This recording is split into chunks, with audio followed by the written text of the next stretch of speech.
Rambam. Wait,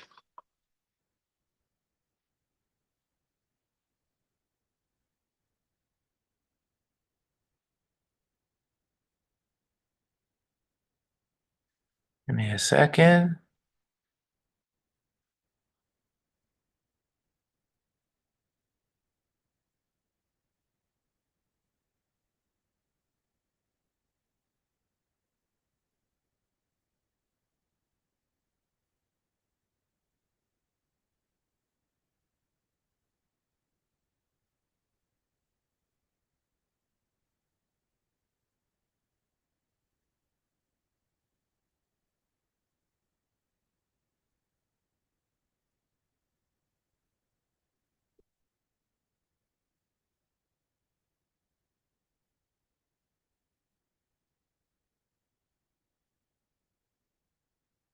All right, sorry.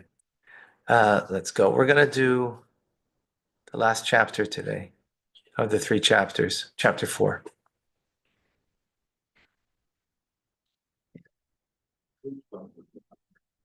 No, but it doesn't belong in the freezer. Okay, chapter 4. A woman may be consecrated only voluntarily. If one forces a woman to be consecrated, she is not consecrated. When a man, by contrast, is forced to consecrate a woman, she is consecrated. Shotgun works one way. Pretty interesting. A man may consecrate many women at one time. Remember, biblically, you can be married to more than one woman, right? Today, over 1,000 years ago, became the prohibition of marrying more than one woman, provided he does so by transferring money or the value of money, and there's enough money to give each one of them a pruta. One of these women or another person may accept the money on behalf of them all, provided they consent. Okay. When a person desires to consecrate a woman and with her consent gives her kiddushin to another woman and tells the latter, and you as well, or uses another similar expression, they are both consecrated. Right? That sounds, Huh? that sounds secret. No, he said it. Uh-huh. She accepted it. Right, but you're thinking, No, let's again. How did Rambam start? She has to consent, right? You have to have her consent. Now, someone else took the money or the ring, let's say the ring, right, on that person's behalf. She's still a recipient of it, and she consented, so she's married. The fact now with the chiddush, remember, Rambam's teaching is giving us the parameter of the law. Like, no one's doing this, but that's not the point, right? That's not the point. We're learning the parameter of the law this way. And now what did he do? He wants to marry her, but he wants to marry her too. once I was king, and Does he need two rings?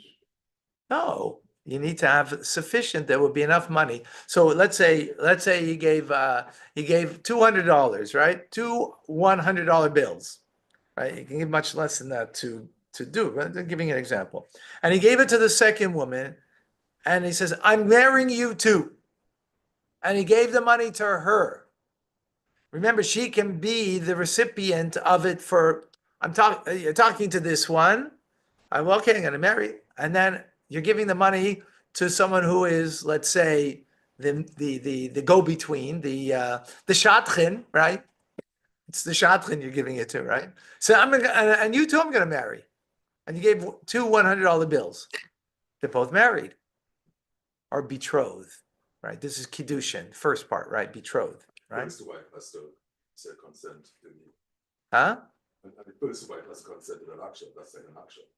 No. Oh. She has to consent to her marriage. She doesn't have to be consenting to another marriage, He can't force marriage upon her, right? but the man can be forced. Right. Okay. When, however, a man places the kedushin in the hand of the second woman and says, and there's a doubt whether or not the kedushin are valid, right? Because perhaps it's intent. Remember, we're now This is important. Words matter. Menachem Hillel, you hear that? Words matter. In other words, what was your intent in these words? And you. If you say you two, that means the two of them are married, right? But if it says and you, there isn't the also there, so we're not certain what does he mean by that, right? So we don't know if it's proper, if it's a valid kiddushin. Perhaps the intent was only to clarify her feelings. Like in others, and you, how do you feel about it, right? It was as if he asked her, what do you say about this, right? Therefore, she accepted the kiddushin, for she thought that it was just asking about her intent. For this reason, the question is unresolved, and the status of the kiddushin is in doubt. Got it? If he told her to become consecrated to me with this dinner is an amount of money, and she took it and threw it in front of him, or into the sea, or into the fire, or into anything that will cause it to be destroyed, she's not consecrated. Because obviously she meant not to get married. If she told him, give it to my father, to your father, or so and so, she's consecrated. I'm sorry, not consecrated. Why? However, to give it to Kiddushin to someone else also indicates that she does not desire them, nor the consequence of accepting them. Aha. If she told him, give it to him so that he will accept it on my behalf, then she's consecrated. In the above instance, it's, stop it. Okay, Stop it. Why should you stop that? because we're not on points. Yeah, what's the point here? What's the point? What's the point, Menachem Hillel? What's the point? What's Rambam doing over here? But he's just giving the furthest extremities of the Right, which creates a parameter for the law. That's the point. Yeah. Right, when you have those extremities of the law, so then you have a parameter to the law. So then, because not because someone's going to do this, right? But there might be something similar to this, though. But if you have the extremity, which is the parameter of the law, till here and not beyond here, so then you know that if anything falls on this side or falls on that side, because you have the extremity of the law, then you know what the law is, right? Very important. Does that make sense now? Absolutely. Yeah. And the other answer is because Jewish people are crazy. And they do crazy things. Okay, thank you. We're a Meshuggah. Yeah. So in the above is if the woman told the man, place the Kiddushin on this rock, she's not consecrated. If the rock belonged to her, then she is consecrated. Got it? Because then it says, because it came onto her property and it became hers. If she said put it on the public rock, right? She's not consecrated because it's not hers. So it doesn't belong to her until she takes it in hand, or a rock that's in of her property, right? If the rock belonged to both of them, the question is unresolved, and the status of Kedushin is in doubt. Because is it really hers or is it his? Not really hers. Because remember, what she is getting, the money or the value of something, it has to belong to her. If it's not belonging to her, then she's not married. She's not consecrated, at least, right? Is that clear?